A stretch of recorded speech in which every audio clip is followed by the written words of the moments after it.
Good morning, everyone. It's nice to see some new faces in the audience. And I want to welcome everyone who's on our Zoom call and all of you who will be watching also on YouTube and Facebook as well today and this week. Let's start by knowing that there's perfect life, perfect intelligence. And that intelligence is in us, operating through us right now. Let's declare this day is a good day. It's a good day for all good things. I declare that each of us know that you have a power within you that responds to you. And so each declare this is a good day full of opportunity to express joy and happiness. So it is. Let's begin, first of all, again, by welcoming everybody, those of you who are signing on right now, to First Church for Religious Science in New York City. I want to, once again, as I say, welcome all the people. Right now we're having a couple hundred people watching us every week, so we're thrilled with that. If you're finding us on YouTube or Facebook, Instagram, or wherever you're finding us, please send us your contact information so that we can invite you into our Zoom calls, because then you have a chance to experience the community and interact with each other. I'm going to do a special talk today that I hadn't really, it's one of Dr. Bill's, who was one of my teachers from, that would be probably in the 90s. And I'm going to use his affirmative prayer too, because it's starts off the presentation. So this is a prayer on top of a prayer. Today I give thanks, knowing that each day is life's perfect day, Spirit's perfect day, your perfect day as well. Today I see the glory and the grandeur of the gifts of God operating through me and celebrating the glory of life itself. I see the gifts of beauty and love expressing throughout all of you here in the room and beyond, and in all of life, knowing that there is but one life. I live as an ever unfolding action of God, of Source, expressing as peace, love, and joy. I give thanks. Whatever I need, wherever I turn, this essence, this source, this presence of supply is there. I accept this reality now that I am part of Source, an outlet of its action.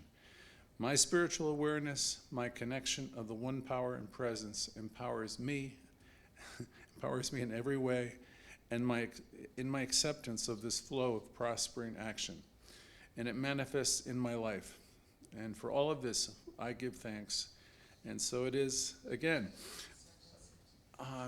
So today's talk, I had to spend a lot of time with it, listening, and there's things that you have to eliminate in a talk that's 20, 30 years old, and things you have to add, but I always try to get the pearls of wisdom, because First Church is a very fortunate place because we have such great heritage here. We have access to the best of Raymond Charles Barker. We have access to, I have access also to Dr. Bill Tolliver, who was a phenomena in his day, and then we have Dr. Grayson, and we also have some of Wade Adkisson's and mine, and I've been working with the Louise material for, I don't know, since about 1987, so we have a lot of material that we revisit, and then we, make it relevant for today. So today's talk was entitled, long time ago, After Hello What? And what he's talking about is when you get up in the morning, you say hello to yourself. What comes next? And do you even say hello to yourself? And what do you say to yourself after you say hello? So let me continue. He got the idea from a popular book by Thomas Harris, who was a major proponent of transactional analysis, if any of you have ever studied it. What do you say after hello? What does that really mean? We're talking about how do you greet the day, each day. do you wake up like, oh my God, I got all this to do, and is your mind racing towards everything that's in front of you? How do you greet the day? Your personal hello to life, right? I'm not talking about what you say to each other when you get up if you're a couple or your kids come running in through the room. That'll come later. It's just like those first few moments. When we say hello, what we're really doing when we wake up in the morning, for example, is we're saying hello. We're greeting life is what we're doing. Now, what follows after we say hello, first thing, sets the tone for the rest of your day. Okay?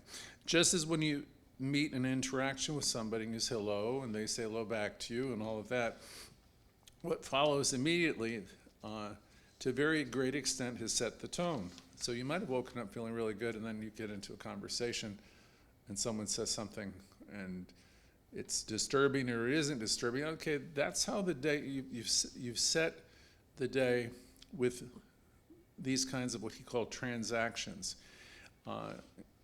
And since this guy Harris was all about transactional analysis, he's talking about, well, what are the transactions you have the first thing in the morning? What are they like? And they're trying to get you to like start your day off, I'm giving you a hint ahead of the talk, to start your day off with a bang, exuberantly greet the day. So let's talk about what happens when you get up, whenever you wake up. You get up and whatever your routines are, you go into the bathroom, do whatever you do, you got to do them. And then that first look in the mirror, for a lot of us, is a little bit of a surprise. I know it was for me this morning. I don't know what it is for you. Your hair is up, and you're kind of like, who is that person? I don't even recognize that person anymore. So it could be even shocking in some instances. I'm not speaking for the kids, the younger people, because it seems they can get up and whatever it is, it's perfect.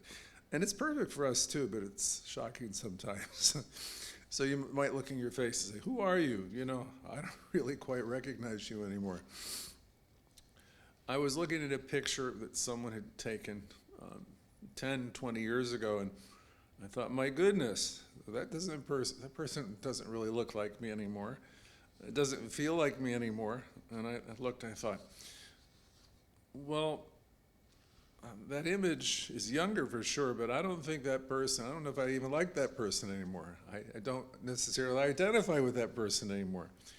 Reason is we've changed a lot. We don't really pay attention to the fact that we've grown. We're spiritual beings and we've evolved. The person you are today wouldn't think of doing the things that you might have done 10 or 20 years ago. You just wouldn't even think about it for a second. We evolve, we grow. We're here to grow. It was told to me, it's like you're in a schoolhouse, all of us. And you don't think of it that way, really, but you're a spiritual being, you've come to learn things. And, our parents gave us what they gave us, our whole family, all that. We talk about the 4 agreements, the programming we came in with, and that's all good. I mean, even if it wasn't wonderful, everyone gave us the best that they had. And we are supposed to evolve past that, Hopefully we got a good start. But, life is always going to woo you, and hopefully you're learning. Hopefully you're not just stuck in this loop of what happened back then. So we changed so much. I reflect sometimes, I go back, like what was going on in say around 1990 is a reference point for me, because for me, I entered in a 12-step program, so that's 42 years ago. Things change when you make those major changes. And then you might have been married or you might have become unmarried, and then there's other sets of changes. So there's these times that you have a child or something, and then that's a game changer for sure, right? And you learn about loving others, and life gives you what life gives you. So we change. So when we reflect back on these different points in our life, I don't dwell there, but I do have a sense of the growth. And when I came into a Science of Mind Center, that was a game changer too. because I had these preconceived ideas of God. I was a Catholic kid, and I had left a lot of it, but I had no idea how much of it was still in me. Sense of perhaps guilt or shame, and very strong sense of what's right and wrong, and what's a sin and what isn't a sin, and who's a sinner and who's wrong and who's right. And so, and you evolve. And you learn things about things like sin, where Alan Cohen used to say, sin is self-imposed nonsense. But we carry a lot of guilt around that whole subject of sin. And I wasn't taught that everyone was doing the best that they can with the information, the understanding, and the awareness that I had.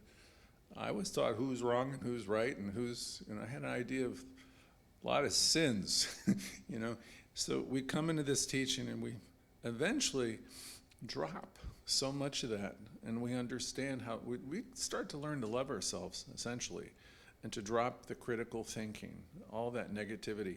And if you have a problem with that, I directly invite you to come to our Thursday class, because we're always addressing that in our Louise Hay work. Louise was our most famous student here at our church in New York. This is where she got her training. And so if you love Louise Hay and you want to learn what she learned, this is the place to be. So here we are in the 2020s, and you wake up each day, and you're a different person than you were at those different points in your life. You're really not that image in that photograph anymore. You may not even be aware of it, but you've embraced much more. You've grown. And you don't even think of yourself as having grown, but you have. Your world has become much bigger. I mean, I was a kid from Vermont in a small town, and I thought our whole world was there, where our family was something. And then as we moved out from that town, we'd go into other places in Florida and elsewhere where we're just, I don't mean we're insignificant people, but it's a bigger world, and then there's a bigger world and a bigger world.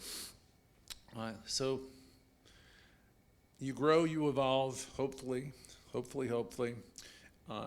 We wake up as a different people, and especially if you're involved in a teaching like this, in a metaphysical study, things really start to change, because you realize I'm caused to my own experience. Then you start to think, oh my goodness, what does that mean?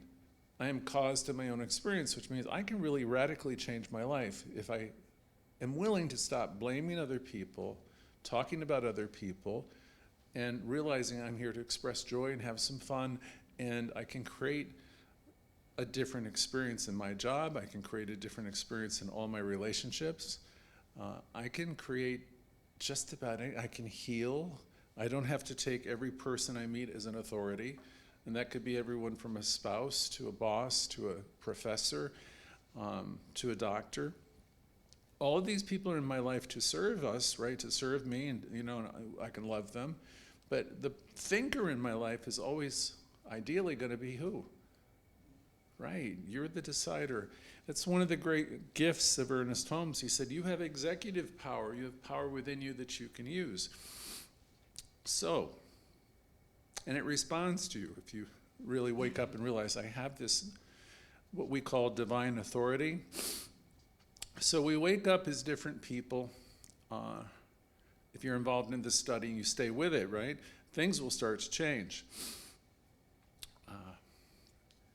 So if you keep working at this and you start taking responsibility for your own life and your own thinking, things will change radically. So for most of us, you wake up, some of you might say, oh God, it's morning. And that's not really wonderful, right? You can do better than that, can't you? Oh God, it's morning. So if you're involved in a teaching like this, it's like you can't wait to get out of bed, right? In the morning you're excited because there's excitement in the day. Now that might not be how you wake up right now, but that's how it could be. I mean, wouldn't it be wonderful if every day you woke up, you just have a sense of aliveness and excitement? It's like, oh my, and it could be that way. And honestly, it ought to be that way if you plug in and realize that I'm one with the one. And if you quiet yourself down and let yourself be informed, there's something should stir within you, and you have a sense of being energized empowered, and you have some enthusiasm. And so you're going to make the day worthwhile. So that opening hello is something I'm wanting you to zero in a little bit on today and think about this week. There's all kinds of cliches coming from Dr. Bill's lesson. This is the first day of the rest of your life. And all that kind of stuff we see on Instagram and bumper stickers. But you know what? It may be. This could be. This could be, the day. None of us have any guarantees. We don't know where it begins or ends, right? It could very well be, not that I want it to be, my last day here. So what? I'm here to live my life and experience some happiness and not buy into all the stuff that sometimes I buy into. None of us have any kind of tomorrow guaranteed. I remember that so well. I was with a friend who was dealing with AIDS in 1990, and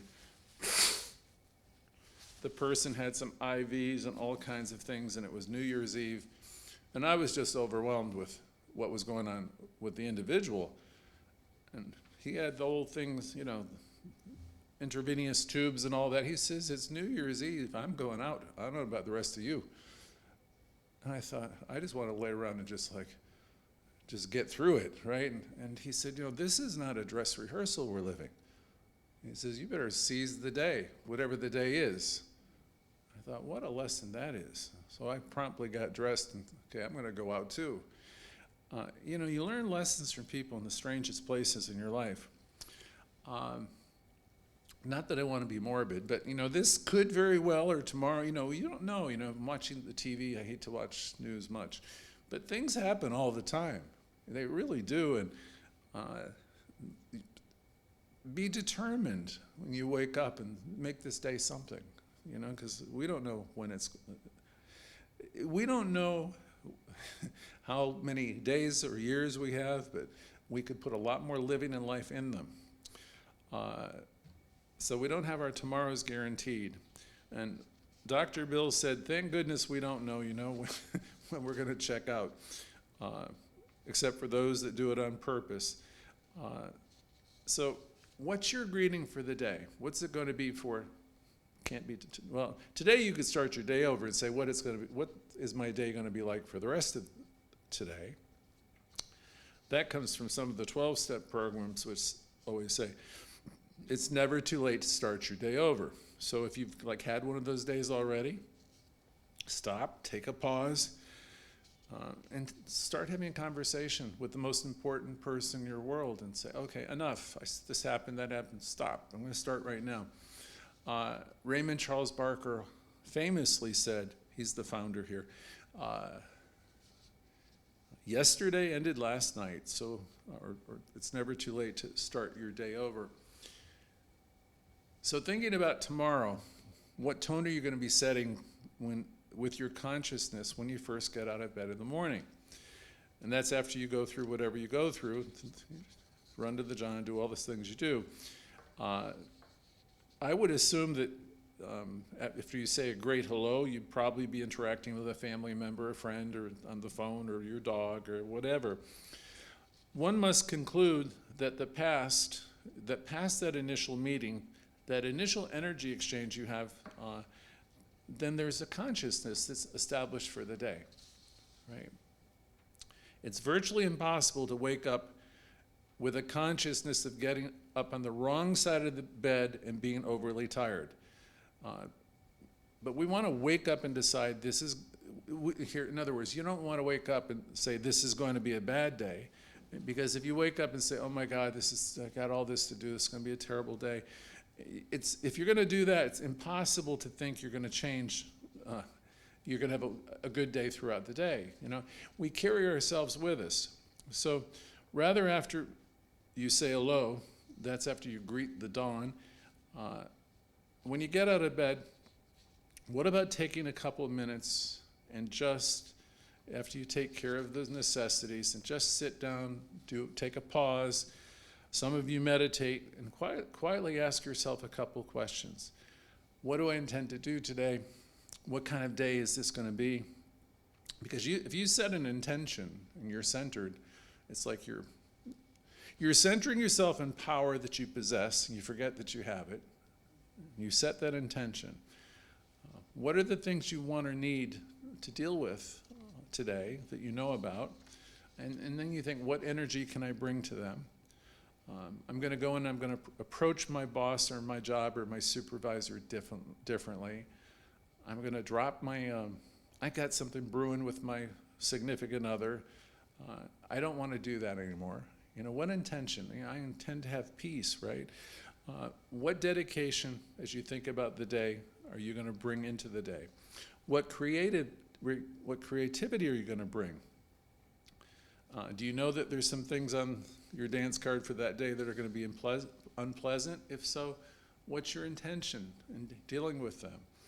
Are you going to walk into those situations knowing you're supplied and supported? And as you think about what you're going to go through, do those thoughts even beat you down? Are you going to learn? Are you going to be able to dominate them? See, if you're working this teaching, you really get a sense that I'm empowered and I'm up to whatever is in front of me. So we want to be able to have that executive ability that Holmes talked about, so we can, in a sense, dominate our own life. Maybe that's not the best word anymore, but you know, you have dominion really over your own experience. So I don't want to see any of us walk into our days thinking, I'm a victim of this and I'm a victim of that. So I want you to take a pause. I want to take a pause so I know whatever is coming in. Some of us on our call are dealing with some tough medical stuff right now. We work with our doctors, but our doctors are not our authorities. We are the authorities in our own life. So we gather the best of their information, and then we're the deciders. You're really the decider in so many things. So when we get up in the morning, what are you going to say after hello? What kind of conversation are you going to have with you to get the day going? And then Dr. Bill says, well, what can I do each day? He said, if you'll make a decision in the morning, when you first get up and greet the dawn, so to speak, can you make a decision that would go something like this? I don't want to waste this day. I really don't. I don't want to waste one moment of this experience. I don't want to feel sorry for myself. I don't want to be out of joint. I don't want to be neurotic either.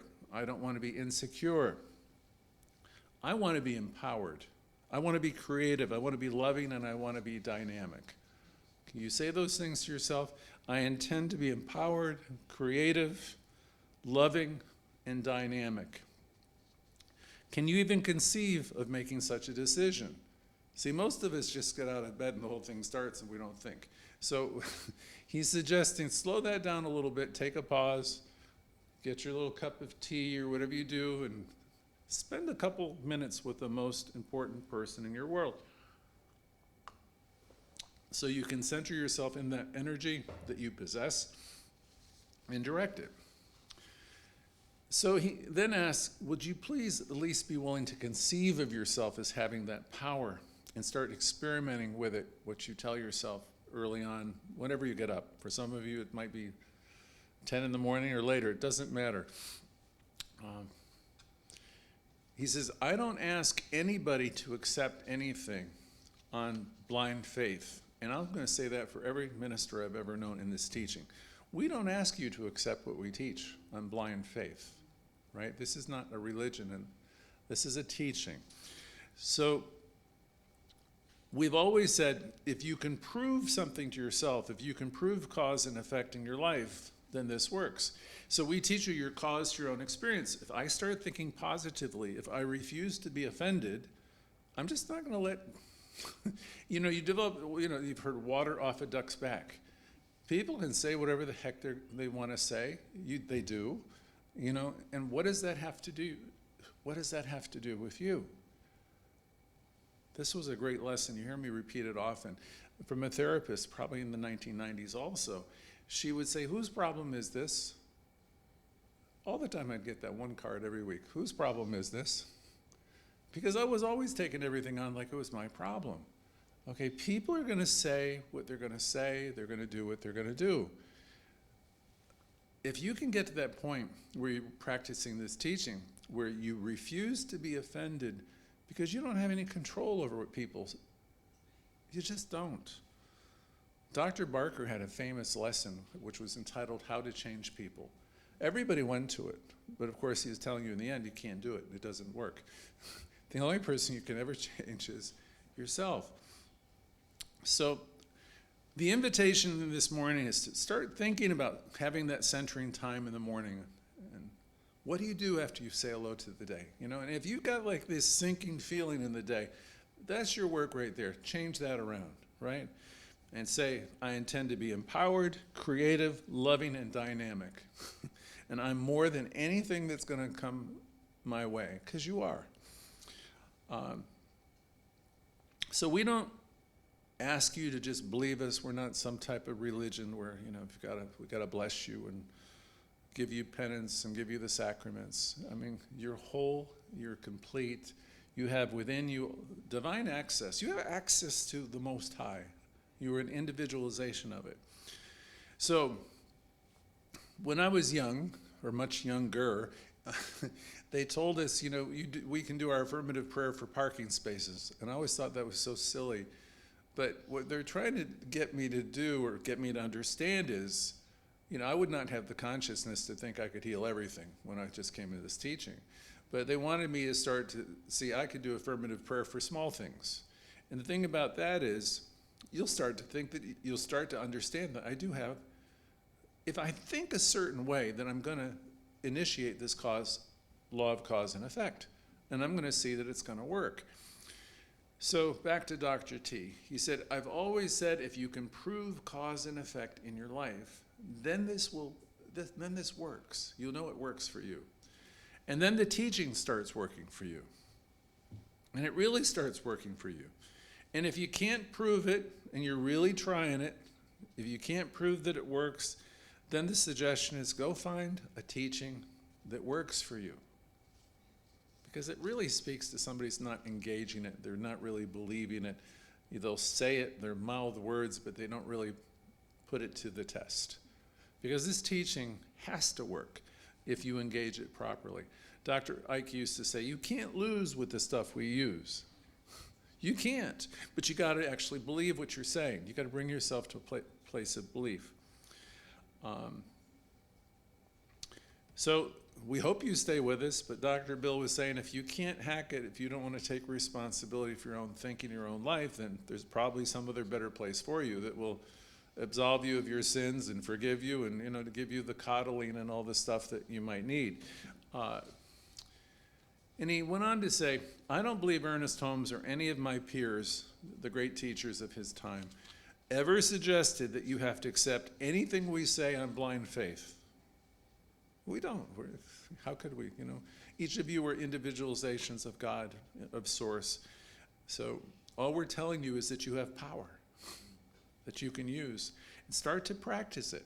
And then you don't, because a lot of us do have faith, right? Not that we're perfect, but we have faith and we've seen the demonstration. So you can't keep us away from this teaching because we want more of it. We want to be reminded of it. We want to keep you reminded of it because we want to practice it. And we want to hang out in places like this once or twice a week just to get the shot in the arm to, you know, so we don't get astray. But start practicing and then you'll see for yourself. We have always said in this teaching in the science of mind that what we teach is demonstratable and it's provable. And if you can prove these principles work in your life, then this is a teaching that's perfect for you. And if it isn't, then naturally you'll go somewhere else that resonates better for you.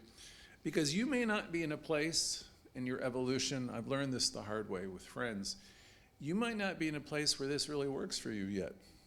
Because if you've still got deep within you a sense of I'm a victim and nobody understands and you want to blame everybody and you feel you're, you know, a misfit or a sinner or whatever, you might resonate better to one of the faiths that you grew up in.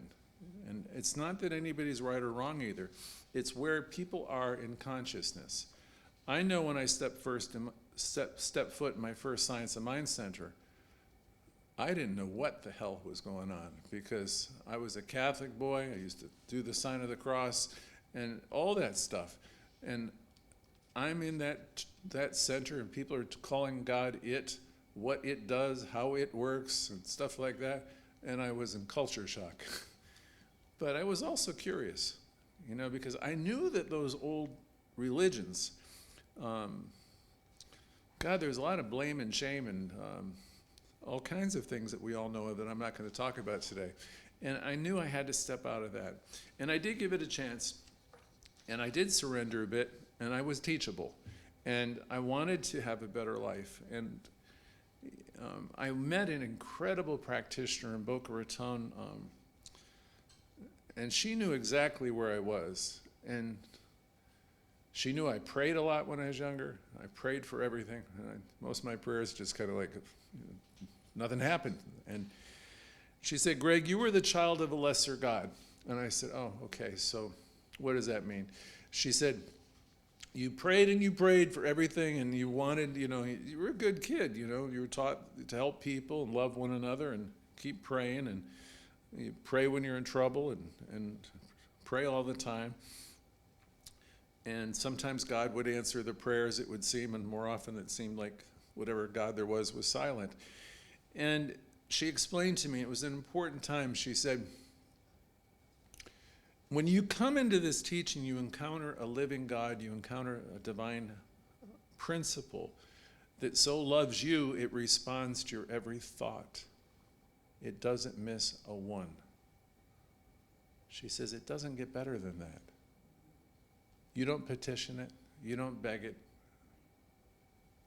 When you really embrace this teaching, she said, the universe so loves you that it responds to your every single thought.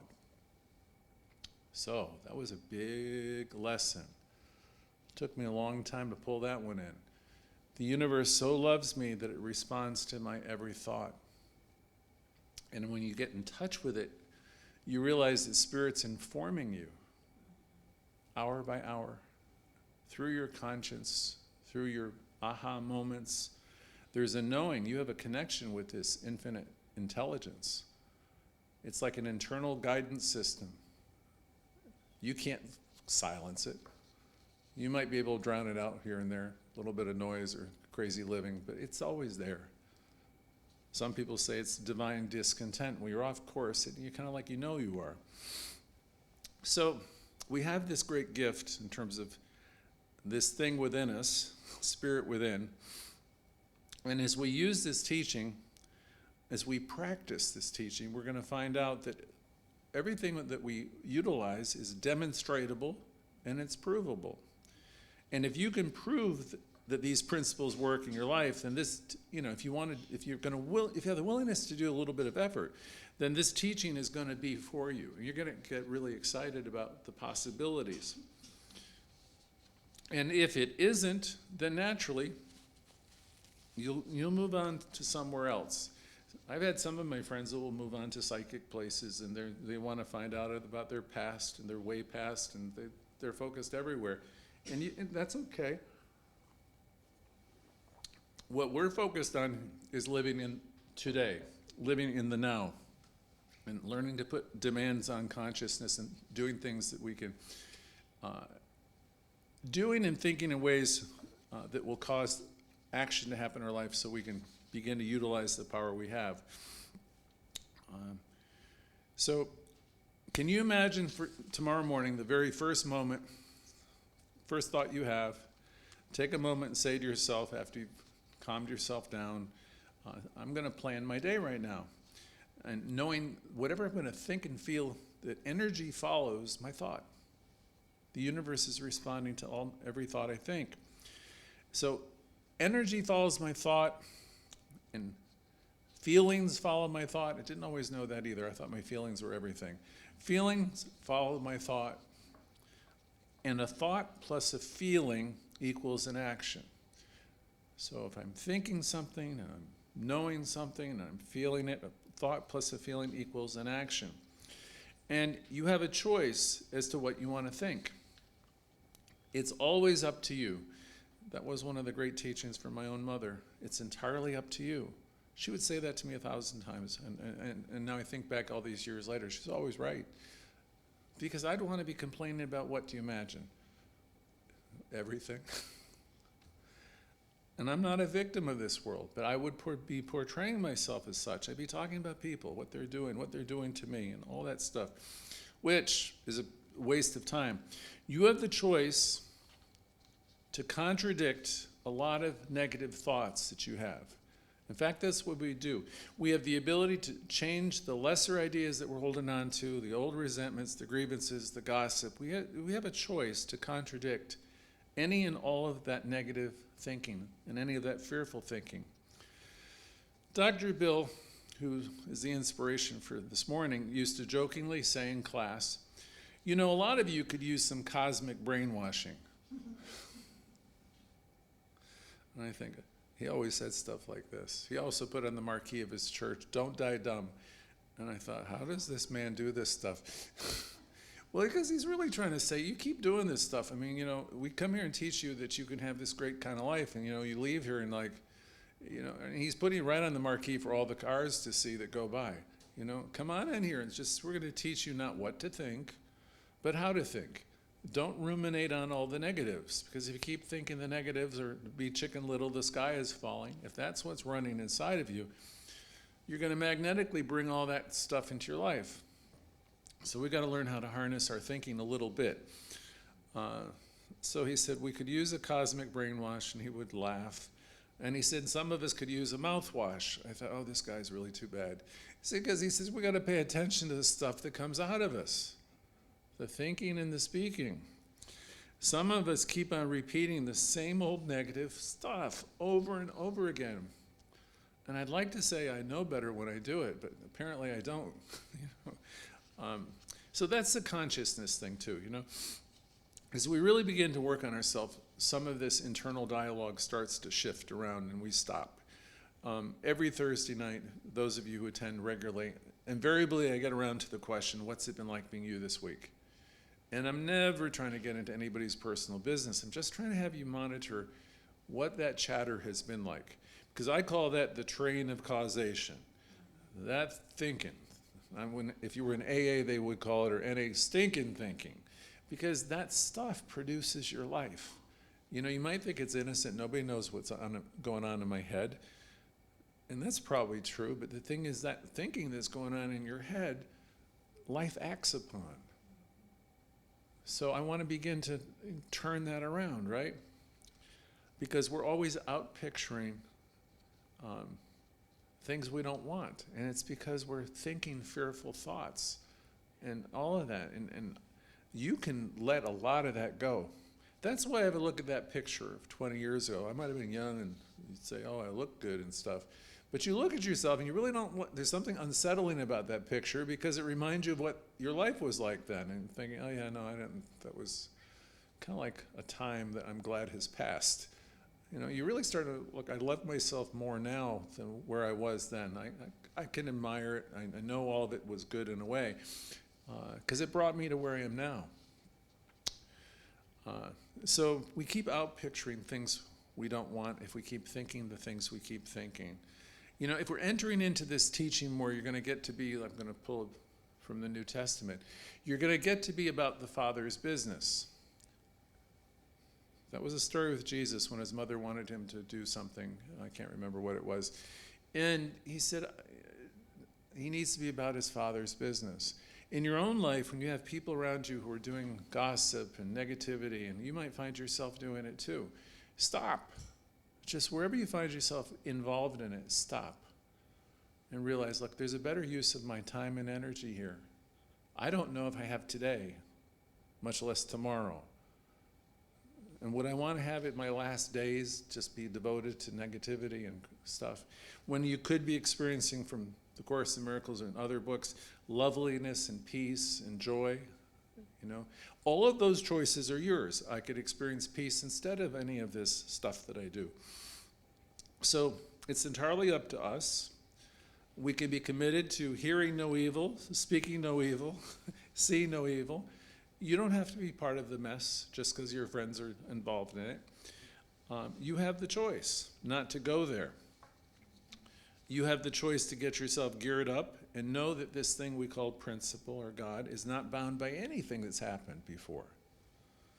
This is such a great line. It took me a long time to understand it. Principle is not bound by precedent. And that's a new word for some of you. And you can substitute the word God for it if you like. God is not bound by anything that happened yesterday. God is not bound, period. You are an embodiment of it. It lives inside of you and it responds to you today. So please don't bring all the garbage in, Ernest Holmes said we carry around these ancient corpses with us. I don't like the image, but he says we drag around all these dead bodies. Drop them. Leave yesterday. Attempt, if you can, to be in a new moment. Release the past, as Louise Hay would say, and forgive everybody. Hear no evil, speak no evil, see no evil. You're here for bigger things. You're here for loftier, I'll say a loftier approach. You're here to hitch your wagon to the stars that Emerson talked about, which are the great ideas about yourself and about life, and you'll be drawn right to them. But if you keep on focusing on the molehill, shoot for the stars or shoot for the little hole over here. Many of us play very small, and we get caught up in small things. And it's your prerogative, it's entirely up to you, but you do have a choice to see yourself in a whole new way and to see life in a whole new way. You have a choice not to turn on all the negative news. I did turn it off for the whole weekend because I was getting so irritated. It would go from channel to channel, and now I understand there's no good news on any of the channels, so I'd rather read it in print, I think, because otherwise I'm just listening to it. And I could be listening to things that are empowering, intelligent, and uplifting. So we have the choice to get ourselves geared up each day and know that principle is not bound by precedent. And again, that means God is not bound by anything that's happened before. We want to get geared up and know that this creative source is not bound by anything. It doesn't matter what happened yesterday. Yesterday ended last night. It doesn't matter if I had bad dreams or a restless night. This is my day. I intend to have mastery over it, to insist that it's going to be very good to the very best of my ability. I'm going to act upon my environment with certainty rather than having my environment act upon me.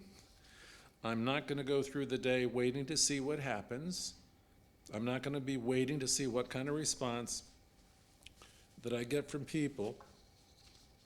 I'm not going to wait to see the challenges and all of that, but rather I'm going to go in completely equipped. When I get up in the morning, I'm going to have a conversation with myself, and I intend to go into this day completely equipped, fully energized, fully intelligent, and fully capable of acting upon my environment.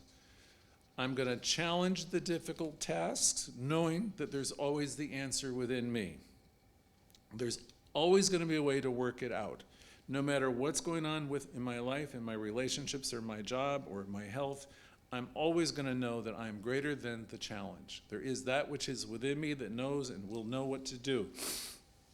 I'm going to move into the awareness that there is no situation that's going to threaten my well-being, and I'm going to make this day enjoyable, and I'm going to make it fun.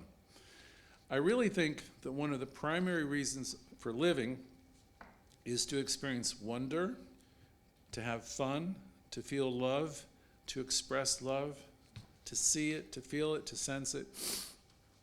And some of you might be thinking having fun sounds shallow, but that will be the people who don't have any fun. So, and some of you are challenged by intelligence. Intelligence is a problem to people who don't use their intelligence. And sometimes people are intimidated by other people's intelligence because they're letting other people think for them. This is one of the other benefits of this teaching that I love from Ralph Waldo Emerson. He talked a lot about self-reliance. And here we teach you that you have this source within you. It's in you, and it woos you and informs you. So don't look to the right and the left to other people to tell you what to think. Dwell with the Most High, which is within you, that will inform you. You are an aspect, an inlet and outlet of pure intelligence. If you wake up tomorrow morning and you say to yourself, I'm going to go through this day and have fun, and I'm going to make the most simple things interesting, and that could be anything, whether it's making the bed or washing the dishes or whatever it might be, any kind of routine task, I don't care what it is, I'm going to find something to have fun about. I'm going to make it enjoyable. I used to do that. I thought, okay, ironing clothes. I used to dread it. All of a sudden, I don't mind it. I just took a different attitude, using the vacuum, doing whatever you're doing. I can have enjoyment in any activity, depending upon how I mentally approach it. The more activity, the more fun. And the next activity, there'll be more fun. I'm not going to go through the day bummed out. And some of you are bummed out all the time. Right? I don't mean anybody here. But if you're one of those folks that are bummed out all the time, stop. We say stop in the name of love. Because the thing is, you're doing it to yourself. I'm going to resolve that I'm not going to go through my day depressed. I'm not going to go through my day full of anxiety either. Here's the thing. It's my choice. It's entirely up to me to make the decision in the morning. And what I'm asking everybody here today is to make a decision, make some type of a contract with yourself regarding what you're going to say each day when you get up. And you're speaking to the universe, right? And yourself. And then what you say after that hello to the first person you have contact with. Just set the tone for it to be positive. And here's the contract I want you to consider making with yourself. This is for you to you. I will never wake up and say this is going to be a bad day. As soon as I catch myself doing something like that, I'm going to stop. I never again will wake up and go anywhere to speak to anybody until I have had a moment or two to get my thoughts together, to take charge of my thoughts and my feelings and my emotions. And there's power in my life, and I intend to use it. If I got up on the wrong side of the bed today, then I'm going to get right back in the bed and get out on the other side of the bed. If I'm not feeling well, I'm going to find a way to start to talk about the health I do have. That's a challenge, because sometimes you're really feeling crummy, and you could be talking about that all day long. So I'm going to find a way to talk about the health that I presently have. Because if you do that, it's going to shift the whole thing. If I'm worried, I'm going to deal with whatever it is that's creating the worry, which is always much worse than the actual experience itself. No matter how much you were ever worried about anything, the actual event wasn't as bad. It just wasn't. I'm going to recognize that all that anxiety comes from me living what will happen in the future.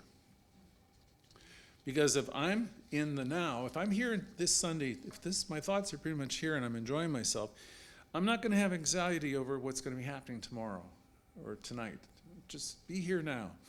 If you make that decision for yourself, at least in this way, if you experiment with it, if you try, this is what we do, practice the teaching, right? Give it a try. If you don't like it, or if you don't do it, you don't have to. You don't have to try it, but if you'd at least be willing to try it, give it a shot, I can almost promise you that the quality of your day will change and the quality of the people will start to change. The thing about that is, too, when you really love yourself, Louise Hay would say, everything in your life begins to change. You love your brother as yourself. If you really start to understand, namaste, every person you encounter is a holy being, is an aspect of God. Boy, that would be radical if you start changing that around. But if you have this whole construct in your mind that everybody is bad and everybody's out to hurt you and to do damage and all the rest, that's what you're bringing into your day-to-day living. So Dr. Bill was asking, please give it a shot. He said, if you're willing to try, I can almost promise you that the quality of your day will change and the quality of the people you meet will change, because you're changing and you're going to attract them.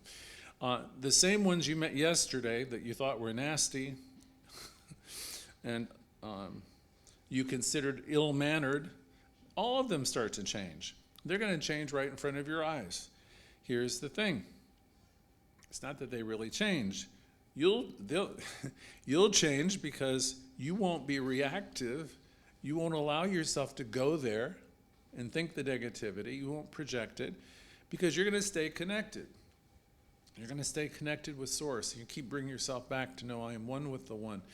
You are, as you hear me say week by week, the author of your own experience.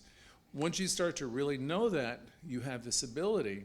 I'll call you Shakespeare. You're going to write the play for the day. You're going to create whoever you need, what are you creating this person to be? What are you creating that situation to be? Because you are the creator unto your own life. You can't decide to make what you're doing, you can decide to make what you're doing interesting. You can focus. You can have some more fun. You can make today to be dynamic. You can make it or create it to be whatever you want it to be. Again, that lesson from my own mom, it's entirely up to you. Didn't know how smart she was until the end of her life. It's entirely up to you. I was hearing that for 40 years.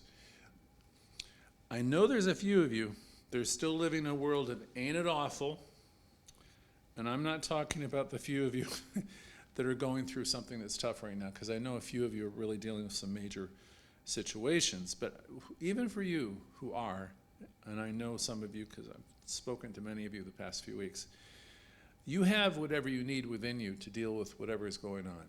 You really do. And you have to, no, you don't have to do anything, but I invite you to remember that. Some of us, though, are living with a consciousness of feeling victims, and we're sorry for ourselves, and we keep that going, and we keep it going. And we have to find a way to turn that around. I suspect if you're on a call like this, those of you who are in that loop of feeling sorry for yourself and as a victim, I have to assume that you're wanting to step out of that. Dr. Bill said, otherwise, if you don't want to make it better, why get up? Why even bother? He said, I don't want to hold myself out as being any kind of, great example. He said, ministers, every last one of us have feet of clay. We're doing the best we can, all of us, because we're all teaching the very things that we need to learn. We're reminding ourselves every day. So don't put us up on the pedestal because we're just messengers. We teach the teaching, we teach the principles, but all of us have to do our own work. He said, I'm working on the same stuff you're working on, I promise you. But I wonder how you would feel if you came here on a Sunday morning or a class and I just walked out and say, oh, I'm going to have a really bad day today. Because there's a lot of things that go on in our lives. My life, it's like, that wouldn't be too cool, right? Good morning, everybody. I'm going to have a really bad day today. I couldn't focus on the talk, and I didn't sleep well, and phone rang, and somebody kept me up all night long, and whatever it is. And then I said, I don't know what I'm going to say. I'm not organized, blah, blah, blah, but I hope you enjoy it anyway. And he said, or I wonder how it'd be if I woke up one day and I said, geez, I'd rather be watching, Oprah or something like that. And I hope you get something out of this talk today. But what the heck? I can't be on all the time. And he was joking with him. He said, you have to just accept me sometimes as being blocked and a mess and all that. He says, I wonder what your reaction would be, supposing, for the sake of argument, that the lesson was at 11, and we're having problems with our technology, as sometimes happen, and neither Jimmy showed up, or I came here to greet you, and we didn't have there's a lot to get to talk together and do all this technology stuff. Well, he said, people respond in different ways. Some people are rooting for you when things are, because behind the scenes, there's always things that we're dealing with. Some people are very encouraging, and they understand that there are interruptions. And things happen in all of our lives. Usually, and he did and I do, we usually spend a lot of hours on these talks, both Thursday, Sunday, and last week, Tuesday. And because we do, we try to make it different a little bit each week. Our audience is now growing We have a lot of members now, and we have as many as 5,000 people on our mailing list now, and it was only a couple years ago we'd have 100, and now there's thousands. So it's really quite astonishing. But what if I just walked in here Sunday and said, I just kind of woke up on the wrong side of bed today, guys, and so please just bear with me. And go to the chat and support us. Barker said, give us a little happy money. All of you got some happy money to give, because that was Barker's cue for throwing in a donation. And then he said, and I just thought up to it today, but let's say a little prayer and end early. And then Dr. Bill said, don't ever worry about that. We will never do that. I come out here sometimes with a cold. I came out here after surgery with makeup on. The show goes on. So we will never do that. We honor that sense of self that's so powerful. We really love giving the lessons. The lessons go on always. We know here at the center we're doing important work. I mean, we're getting to such a huge audience now, one of the largest in the country. And we're inviting you to do this important work within yourself. We're all doing this together, but really the work, we're teaching you can't be dependent upon, we're not a church like a traditional church. The work that you do is inner work, and we're here to help you keep presenting the reminders and the lessons. So what do you say after you wake up in the morning to yourself? What kind of hello do you give yourself? What's the answer here? The answer that you're going, is the answer that you're going to let other people dictate how the day is going to go? I hope not. Or is the answer something like, look, I'm in a teaching like this, a new thought teaching, metaphysical teaching. I'm in science, and I'm really a student of this teaching, and I practice it. I don't just pay lip service to it. I'm a student, which means I'm a student of my own life. That's what it really means to be committed to this teaching. Whatever commitment you make, to do the classwork or to work on yourself, to do journaling, to do prayer work, affirmative prayer work, whatever the commitment is, that's great. And some of you want to support the church, and that's wonderful. That's great, and we always appreciate it. And those of you who are watching, there's always buttons there for if you want to support us, you can. We appreciate it, really. But that's very much secondary. We're here, we're committed to teach the teaching. We don't collect enough to pay our bills. We're fortunate that we are able to do the work we do. I need to reach out occasionally for donations, but being committed to this teaching is really being committed to your own evolution and growth, and paying attention to that inner dialogue you have with yourself. The primary commitment is the commitment that you make to live the principles of the science of mind, to begin to forgive yourself, to begin to forgive others, to begin to practice this, seeing the good and the God in every situation, releasing the need to be a part of the mess, releasing the need to be part of the negativity. The world out there is acting and reacting to everything, and that's okay, because the whole world is evolving and evoluting along, and spirit is evolving through every one of us. You don't have to be a part of all that problem. You can be part of the solution. You could see peace instead of everything. You could see God, you could see goodness. That's what a mystic would do. That's what someone who's really involved with the teaching would do. And that doesn't mean that you can do it 24 hours a day, because nobody can. I can't. I don't know anyone who can. No one can be that enthusiastic and positive. Dr. Bill said, thank God.